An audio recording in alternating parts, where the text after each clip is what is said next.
This episode of the Aquarius Podcast is sponsored by Aquarium Co-op. Corey and the team at Aquarium Co-op have redefined the tropical fish and plant buying experience. Aquarium Co-op provides incredibly healthy fish, gorgeous plants, and top quality lights, food, and accessories at competitive prices. So how do I know this? Well, I'm fortunate enough to call them my local fish store where I've purchased many of the aforementioned items. Now, you may not live in the greater Seattle area, but that shouldn't stop you from checking them out. Pay close attention. Listeners of this podcast can get 5% off aquariumcoop.com orders by using the promo code Aquarius5 at checkout. One more time, that promo code is Aquarius5. And if their retail operation wasn't enough, they bring exceptional video content through the Aquarium Co-op YouTube channel. I encourage you to check out the instructional how-to, travel, and fish room tour videos. And don't forget to hit that subscribe button. Lastly, be sure to share the Aquarius Podcast with your fish nerd friends. Now, on to the interview. Today's date is Friday, September 7th, 2018. My guest today is Robert Lupton, owner of Flip Aquatics, the largest online retailer of freshwater shrimp in the United States. In addition, Rob also provides weekly video content through the Flip Aquatics YouTube channel. So Rob, welcome to the Aquarius Podcast. Randy, thank you so much for having me, man. I'm looking forward to chatting. Absolutely, man. Thank you very much for making time in your super busy schedule. In full transparency, that was the second take of the intro. I could not pronounce your last name, or at least I couldn't remember how to pronounce it. So, just so everybody out there knows. It's a difficult one.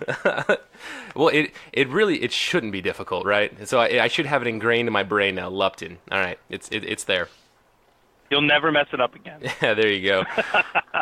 So, Rob, yeah, in the intro, you are you own the largest online retailer for freshwater shrimp in the United States. So, I mean, how does that feel right off the bat?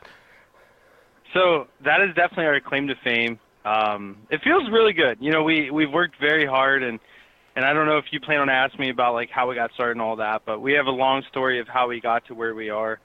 Oh, I love it. It feels really good. You know, a lot of hard work, a lot of long hours, a lot of dedication.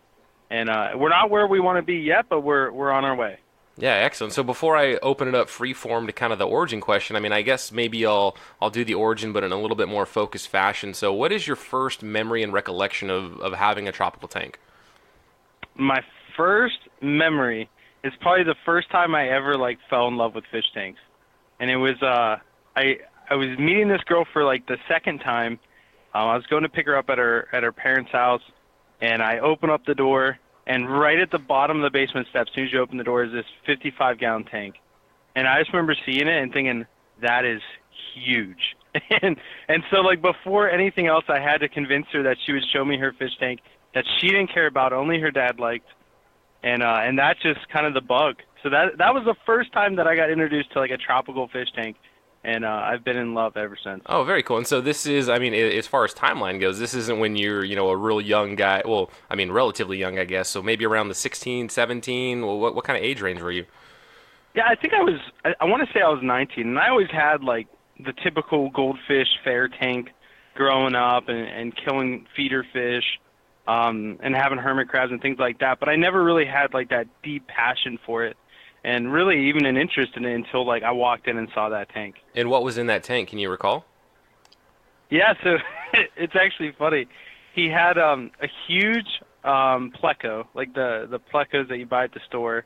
He had an Oscar, I believe. Yes. And a bunch of just random fish. It was the weirdest tank ever. I was gonna say, man, because if depending on how many episodes or which ones you've caught, man, I basically consider the Oscar, even with a pleco, the Oscar 55-gallon to basically be the Trans Am in the driveway for American fish keeping. That is so true.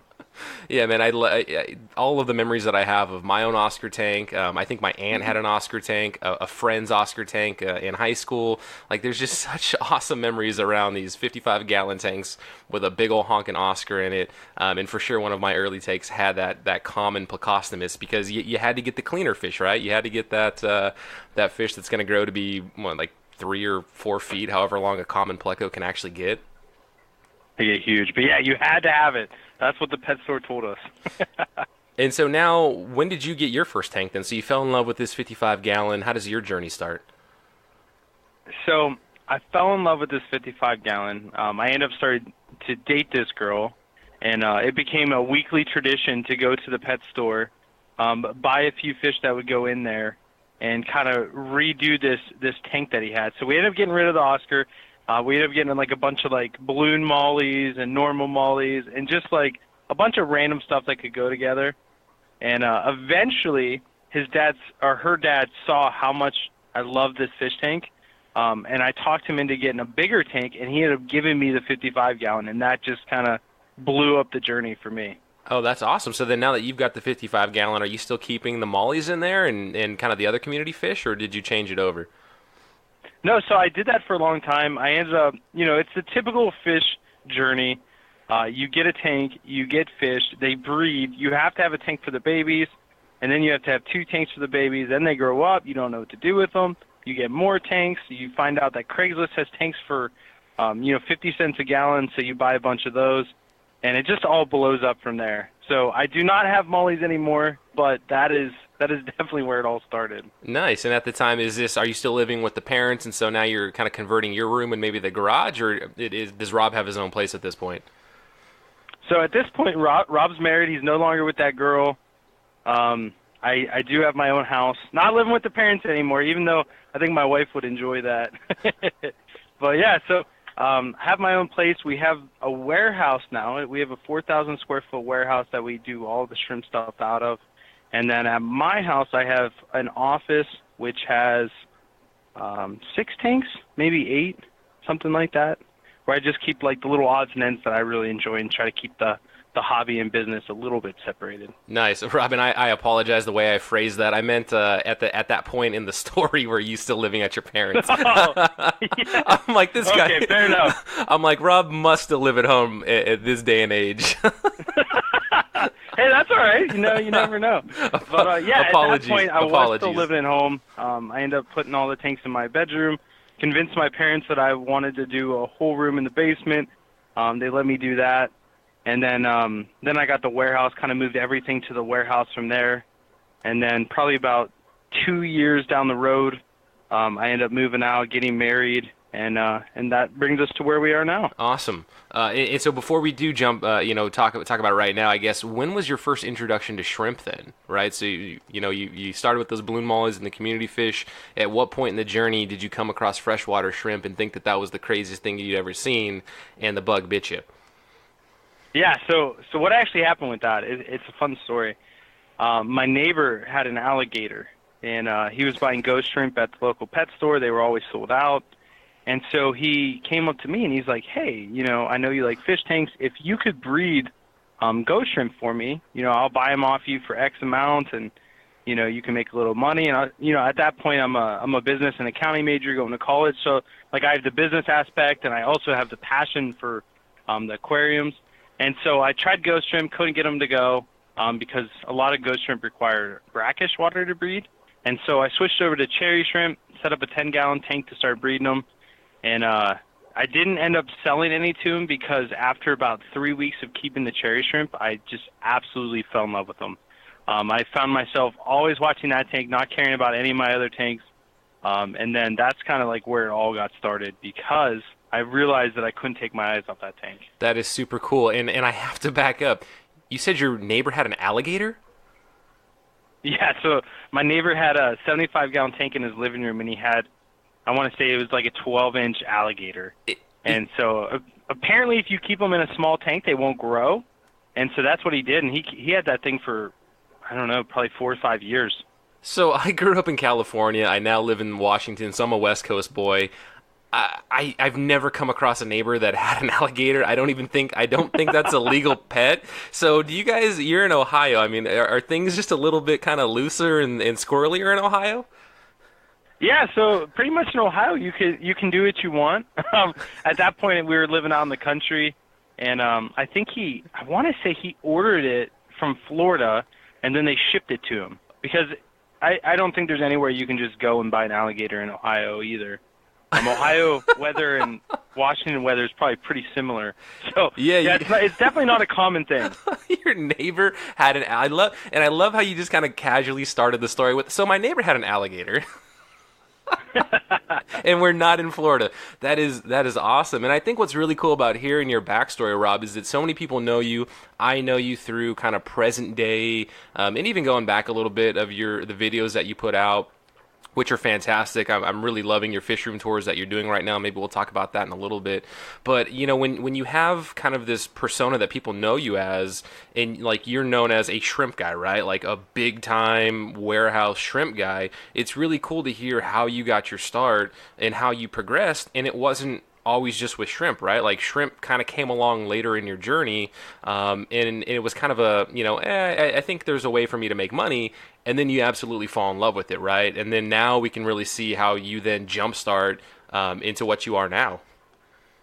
Absolutely. Yeah, it's always fun hearing the story of how people get to where they are, just because like you said, you see them where they are, and then you don't even think of their journey, and the journey is always the best part. Yep. You just think that, overnight, like Rob woke up and he had, thousands of shrimp tanks and, he's receiving in, massive orders, massive import orders. But it's like, no, like, you had, and a lot of people have these very, very humble, normal beginnings. You just maybe are a little bit crazier than the rest of us to kind of take things to where you have.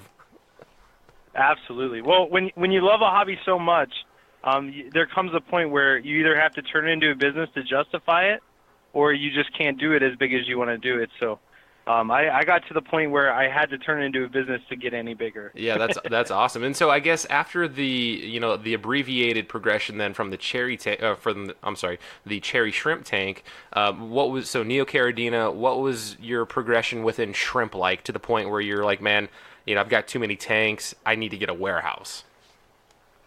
Yeah, so what happened for me, it's a loaded question. What happened was there was a lot of things that came into play to get me to where I am now. But the one big thing is I started just doing multiple shrimp tanks. I just started converting all my tanks to shrimp, trying different types, different species, tiger shrimp, crystal shrimp, Taiwan bees, Neocaridina. And quickly what I realized is that I was spending all this money, I was putting all this effort into it, and I was still failing. There were certain species I couldn't keep, or I was getting them in and they were dying. And as I lost, a fair amount of money and I killed a fair amount of shrimp, I started coming to the conclusion that these shrimp that I was killing, it wasn't my fault. It was simply that I was getting them from places that didn't take care of their shrimp. And so at that same time, I just graduated college. I started a business with a doctor. And that business was going really well, and I was just in the transition of leaving that business, and kind of all these things came to play, and it just clicked one day. I think a couple YouTubers, or a couple YouTube subscribers, were commenting that like, hey, you should sell these, hey, you should sell these, and I was always selling them on a small scale. But I realized that I really, really wanted a place to buy shrimp that I knew that they were healthy, and so at that point, I just decided like, hey, like, if you want to see a difference, you got to make a difference. And so I decided that I was going to be the largest breeder in the United States, and I was going to breed all these shrimp and have a warehouse where I bred shrimp. And so I just decided I was going to open a business. So I built a business plan, I got some investors, and then I transitioned to the warehouse. And there's a lot more along that story, because obviously now I don't breed, I import.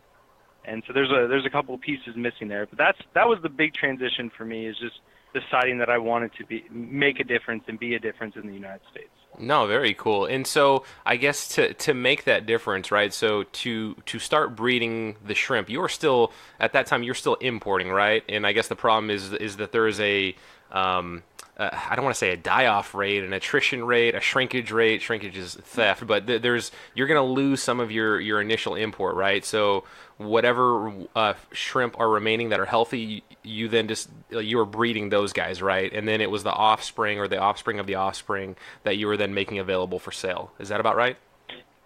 Not really. So okay, set us straight. And that's okay. It's okay. But when I first started, I actually had a decent amount of shrimp that I was breeding. I wasn't importing at all. I was buying from, local hobbyists, not local hobbyists, but like hobbyists that sell on Aquabit and things like that, or reputable breeders. And I was just kind of trying to start colonies. So I was getting all these starter colonies from different people, I think at that point we had 96 tanks, and we were kind of just trying to start from the beginning. So I actually didn't sell shrimp for probably the first year of owning the business because I was just letting them breed.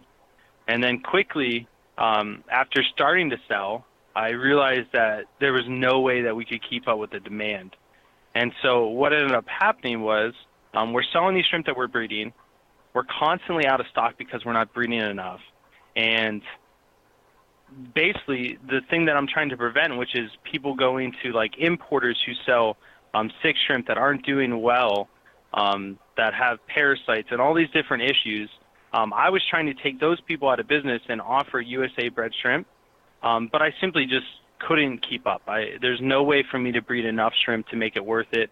I didn't have the capital to have 1,000 tanks and be breeding all these shrimp at the same time, because really that's what you need. You need 100 ponds, a couple thousand tanks to really do it to scale to where you can meet demand. And I just couldn't do it. So probably about two and a half years in, I realized that I was not making a difference. I wasn't making any money. I was losing money every month, which again isn't a big deal because it's your hobby too. So if you can make any money at all, it's working. But it just wasn't going well. And I quickly found out that either I'm not going to do this as a business or something needs to change. And so at that point, I decided that, hey, I am going to either quit doing this, and I made no difference at all, or I can import shrimp, and which is the thing that I was trying to prevent. The people that I was trying to take out of business were the importers. I can either be an importer or be out of business, and my thing was I'm going to be an importer, but I'm going to be the best importer. So I'm going to do the longest quarantine. I'm going to guarantee that they're healthy. I'm going to guarantee that they're going to survive for you. And so, granted, we did transition from USA bred to imported, but it was a long process, and it was the only one, the only option that I saw that really made sense. So that's a loaded answer, so I'm sure there's more questions that will follow along with that. No, I think that was fantastic to give that insight, right? To like you said, a loaded question, a very multifaceted question. I guess so. When you were trying to breed, were you in the warehouse at that time? And if yes or if no, I guess how many tanks were you running to try to get a breeding operation going? Yes, so we were in the warehouse. We had 96 tanks going, half of which were 20 gallons and the other half were 40 gallons. And then right towards the tail end of doing it, we opened another room that was about 100 tanks of 20 gallons. And so roughly about 200 tanks that we were really trying to produce shrimp in. And now going back, I learned a lot, and I would do a lot of things differently. And so if you want to backtrack, I could go back and say how I could have made it successful, but I just didn't see it in the moment. Yeah, absolutely, man. I would love to hear that, your perspective. Yeah, so if I could go back in time and tell myself, hey, you should do this, or hey, you should do that, the one thing that I would have done differently is instead of trying to be like a hobbyist is someone who collects every species of shrimp because they're so excited about it. They want to keep this shrimp and that shrimp, and they never heard of this type, and they'll keep that. So I'd go back and tell myself to focus in on maybe 2 or 3 species of shrimp. So maybe, you could be the #1 producer of cherry shrimp in the United States, or maybe it would be the #1 producer of crystal reds or royal blues or whatever it is. But just pick 3, because all of a sudden if you only have 3 types of shrimp, you divide that over 200 tanks. Now you have, 60, 65 tanks of each type of shrimp. And so now all of a sudden you won't be running out of those shrimp. And as you grow, you can add different species of shrimp. And so any hobbyist I talk to, anyone that wants to turn this into a business and wants to breed, I always tell them that. Just start with 1 or 2 types, maybe even 3 if you're fully committed, because then you'll never run out, and then people can always come to you to buy that type of shrimp. Yeah, no, I think that specialization is just really great sage advice, and that's actually something as a home hobbyist that I'm trying to do for my own fish room and my own breeding operations. That I'm not trying to turn a profit or anything, but there's one species of rainbow fish that in particular I really want to master. I've got breeding tanks set up for that and fry grow out, and I'm just going to focus on those guys as far as my breeding operation. And the other tanks that I have, sure, there's other species, but those are more for fun, more for display purposes, and for my breeding breeding operation for being able to share these fish with other people. It's this one particular species, and then once I feel comfortable, maybe either divesting from that species or then bringing something else on as my fish room expands, and other opportunities come up for me. And Yeah, I think that's excellent. I mean, that's absolutely the best way to start, because then with that specific species of rainbow fish, when everyone's talking about it, you're the first person that's going to come up because you're the one that's breeding, hundreds or thousands of them a year, and they're always going to come to you for that. Yeah, and I would even draw the parallel to the fish store world. So I've had a conversation with Corey of Aquarium Co-op, and we were talking about mom and pop fish stores that aren't doing great. And one of the things I think that is so striking about going into his store versus some other ones or more traditional mom and pops is I don't want to say this and have it be in a negative sense, but the lack of Amazon-esque selection that he has on his shelves. So your retail shelf space is very much at a premium, and I guess the food category would very much so. I think most mom and pop shops have this mentality where they're going to carry everything under the sun, as opposed to kind of focusing down on a core group of food brands and then really knowing those and selling them. I think one of the things that fish stores now get into, or not now, but that they've gotten into, is expiration dates. And when you have so many SKUs like that of just food alone, the choices are overwhelming, and you could end up just having your money and inventory sitting on the shelves for far too long. And I think there's a loose thread of a connection in terms of specialization, right? So if you're thinking about starting up a fish store, I think that's one thing that Corey would tell you would be to also kind of focus in and specialize on a core group of products. Absolutely, I couldn't agree more. Couldn't agree more. And so now, I mean, what does your warehouse operation look like then, going from breeding? And thank you again for kind of going back with your hindsight now of all the experience that you have of trying to do the breeding thing and not being as successful as you wanted to. So now, what does like the import operation look like for you at Flip Aquatics? So now, currently our warehouse is we've almost outgrown it, which is a good thing. We currently have 3 breeding rooms. We have one room that has, I believe, 34 ponds, and then we have 2 rooms that have about 100 tanks in each one. So we're operating with about 200 aquariums, about 34 ponds. And then our import operation, the way it works is we try to get about 1 import in a month, and that just keeps shrimp coming in, shrimp going out. And then our biggest thing that we talk about is we have a 30-day quarantine, and this all stems back from the point that I really didn't want to be an importer. It was never my goal. It was really what I was trying to prevent was importers in the United States. So again, it goes back to wanting to be the best importer then if I was going to do it. And so we do a 30-day quarantine, and a lot of people get this confused. A lot of people think we do a 30-day quarantine just to basically weed out parasites. There's the main parasite/sickness that shrimp have. It's called Elobaiopsidae. We also call it the green fungus. If you're at all involved in shrimp, you'll know about this. And Neocaridina shrimp are the only ones susceptible to this. And so when you buy shrimp from Taiwan, they usually come in not very healthy. They're not doing well. A lot of them will have this Elobaiopsidae. And so a lot of people thought we were doing a 30-day quarantine to get rid of that. And so you'd see a ton of hardcore hobbyists battling us, just saying like, hey, like 30 days like doesn't do anything. But in reality, what I've found and what I've implemented is 30 days, we call it the red zone. And so the first 30 days you get shrimp, this is usually what happens. During shipping is stressful, shrimp molt. They shed their exoskeleton, and usually they do it early because of stress. So 30 days later, they're going to molt again because that's usually their time frame. And so that next molt is going to be so hard on them because their previous molt was usually early or it was due to stress. And so you'll see a lot of die-off about 24 days or so after receiving the shrimp because they're going through that second molt. So our 30-day quarantine was set up with the idea of we wanted the shrimp to survive one molt so that it was a healthy molt before we shipped them. And it also gives us time to treat them for parasites, to go through and check to make sure there is no Elobaiopsidae, and different things like that. And so that's where our 30-day quarantine came in, and that's like our big thing with our import is we do guarantee that you're going to get healthy shrimp, and And if you don't, we're going to work with you to get you new shrimp, or we're going to figure out what's going on. Was it the shrimp? Was it your tank? And so we work with a lot of customers to get their tanks perfect so that they can keep shrimp and make them successful. And so, so we import once a month usually. We constantly have shrimp coming in, shrimp coming out, and it's been quite the journey. Yeah, so it's very cool to hear about your 30 days and exactly why you implemented it, and the what you've learned in your experience with the molting. As kind of like a real quick high level for those that don't know green fungus, and I mean myself included in terms of I've heard of it, but give us like a quick 1 or 2 minute what exactly is it, and what happens to the shrimp other than the end result being that they die. Yeah, so Elabiopsidae, and this is all speculation. These are things that we see, that hobbyists that we work with see.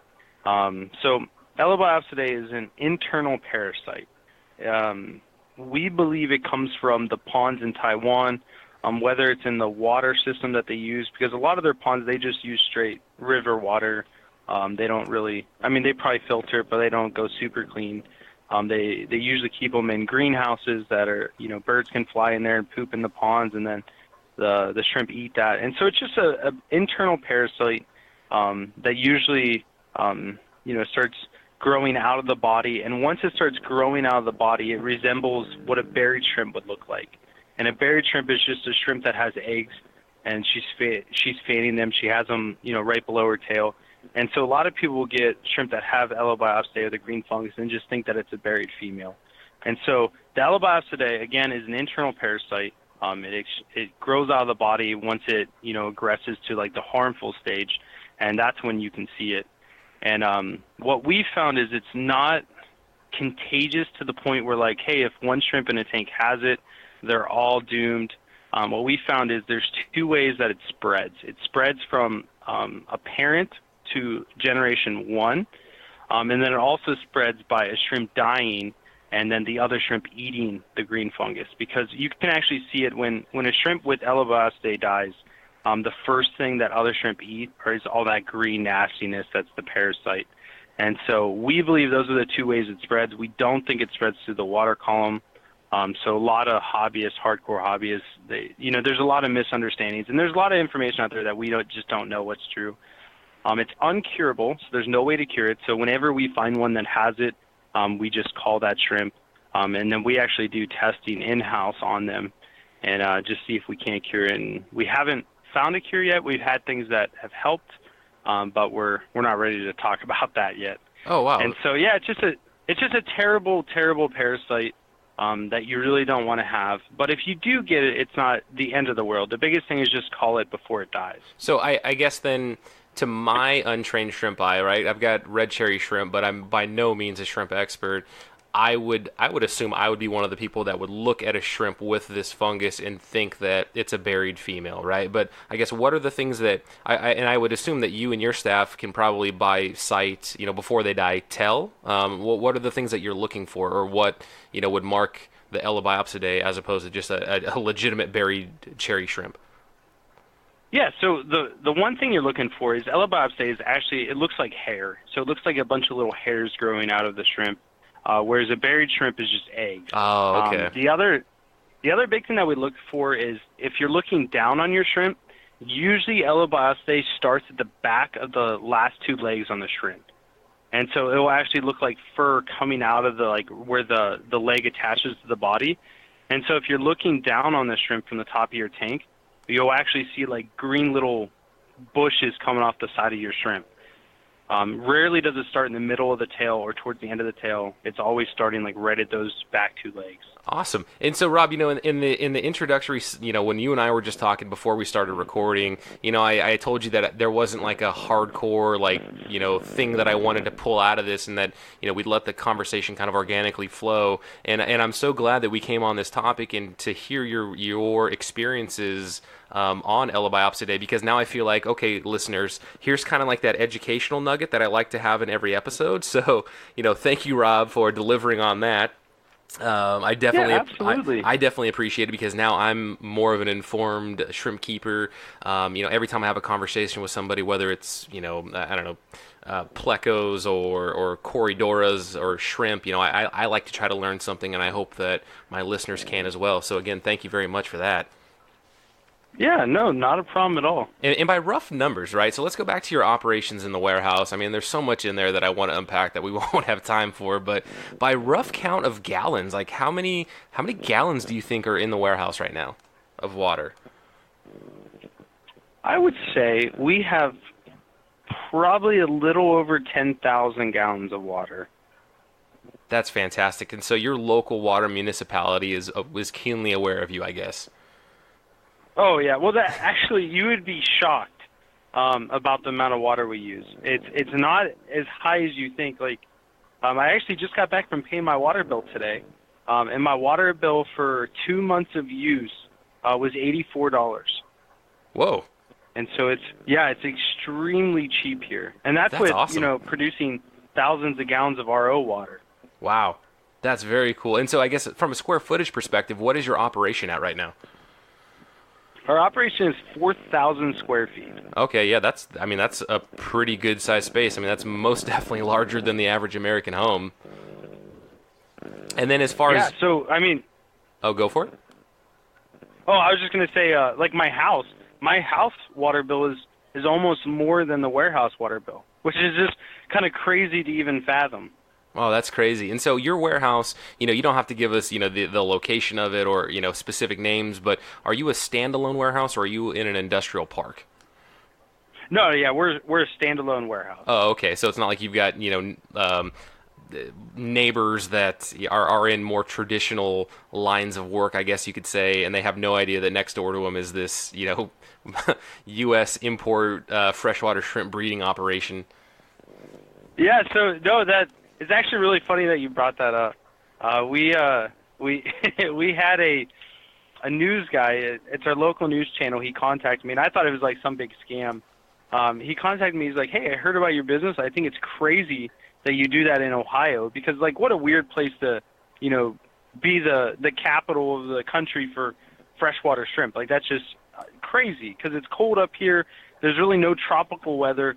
And so he came out here and did a story, and he was just blown away, and they aired it on the local station. So now everyone kind of has, like, this ownership of, like, hey, like, we're really big in the ornamental shrimp market. And so it's really cool, like, when we run into people at the post office and they see, like, we have a bunch of live animal stickers on our side. They're like, what are you shipping? Like, is that shrimp?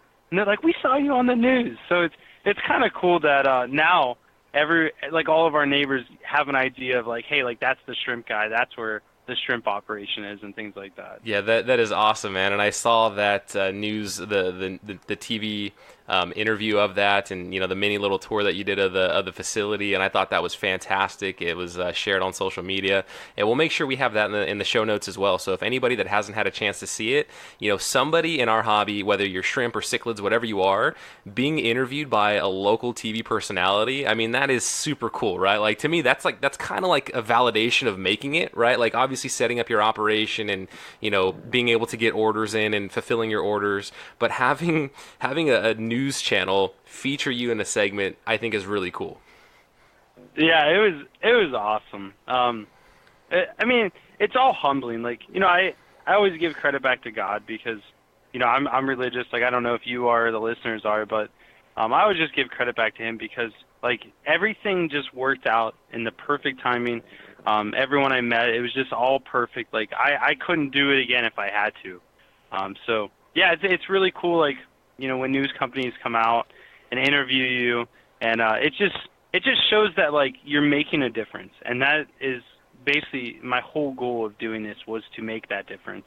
And I'm happy to say we are making a difference.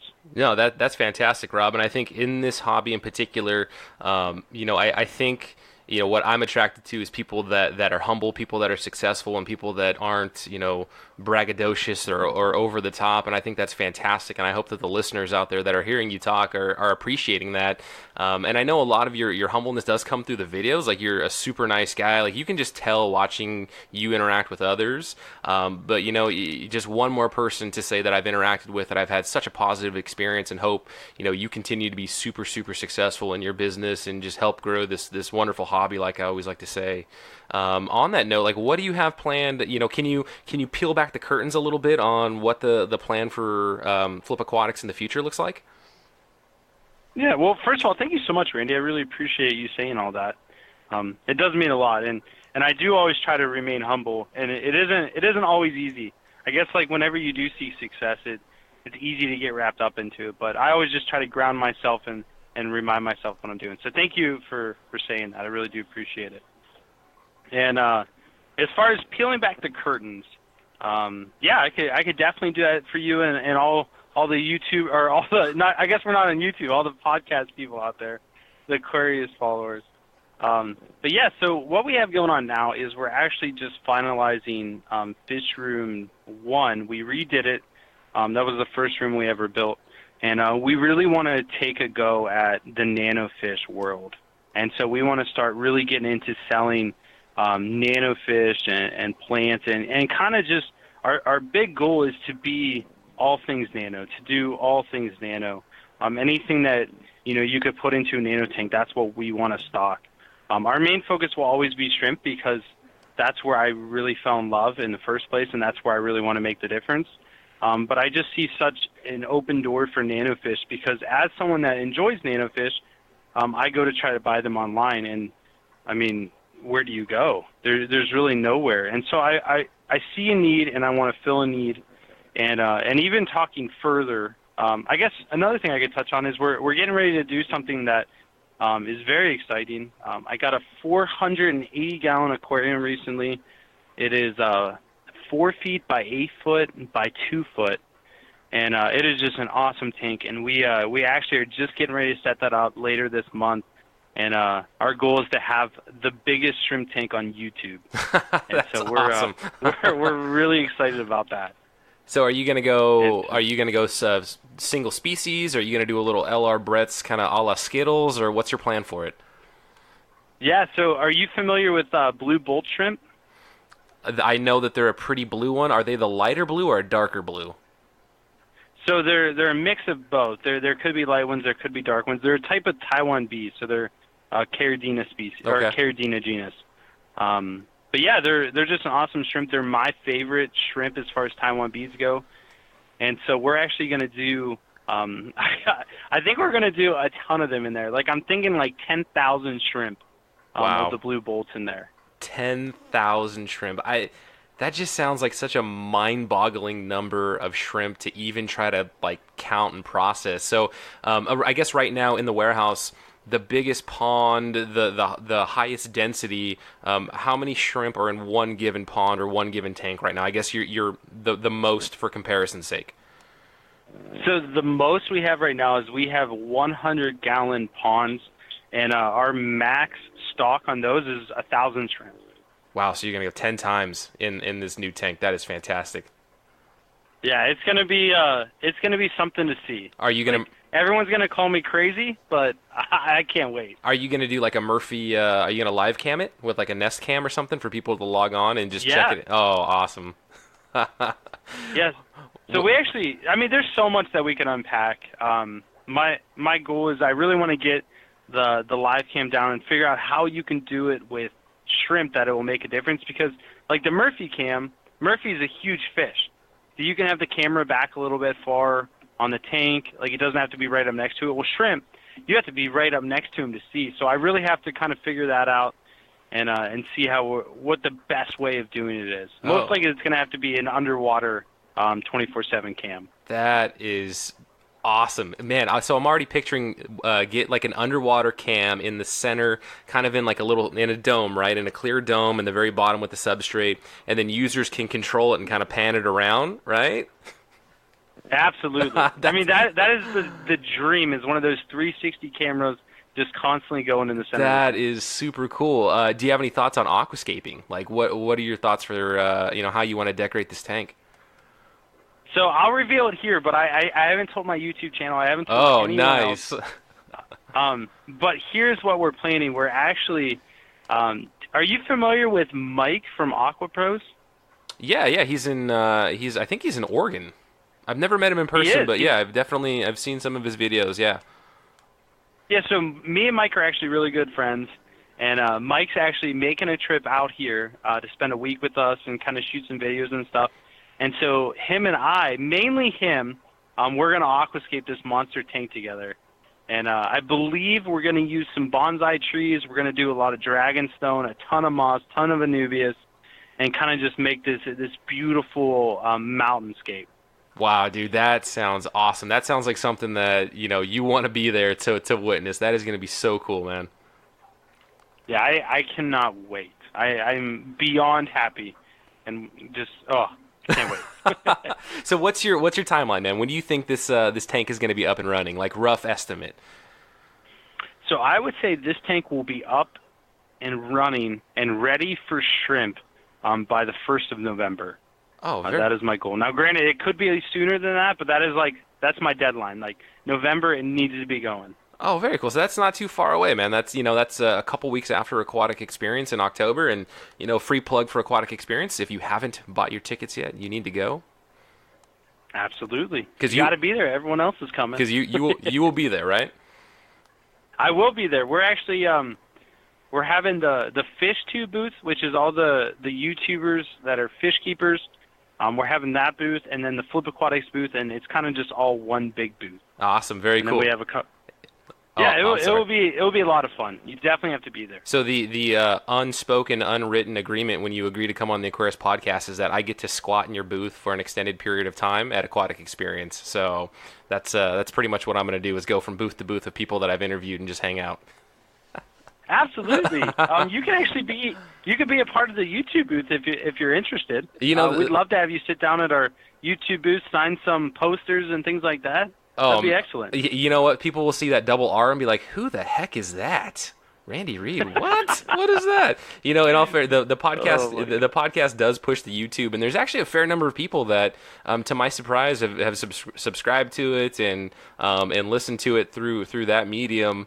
For me, I mean, whether you're listening to it through Podbean or if you're using Stitcher or you're just at work with it playing in YouTube on the background, totally cool. I'm just glad people get a chance to hear the show and hear fantastic conversations with people like you, Rob, that are just absolutely amazing people in the hobby, and hope that there's just more and more of there's only one Rob, right? But hopefully we can get more and more people on this show that have a great story to tell, that people can tune into. Absolutely. Yeah, that's what it's all about. And I mean, there's nothing better than just listening to a good conversation between two people just discussing their passion. So yeah. I enjoy it. I enjoy listening to your podcast, and yeah, it's definitely a good thing that you're doing. Awesome, man. Well, thank you very much. And Rob, you are a super busy guy. Time is money for you, and I'm just very, very appreciative that you came on and talked to me today. So I'm going to let you go to get back to your operations, and I'm just, again, very, very grateful that you took your time, and I can't wait to meet you in person. And I'd say that we should have a beer, but I've already promised probably 30 beers at this point to people, so I might just be drunk the entire Aquatic Experience, and I can't do that. So, but I'm looking forward to meeting you in person. Gosh. Yeah, well, Randy, thank you so much, man. Really did appreciate it. Thanks for reaching out to me. Again, enjoyed hanging out with you and talking, and I look forward to future episodes of your show. Thank you very much, Rob. You have a great day now. You too, Randy. Thank you. Thank you again for listening to the Aquarius Podcast. As always, get involved in your local fish club, help grow this wonderful hobby, and have fun with other fish nerds.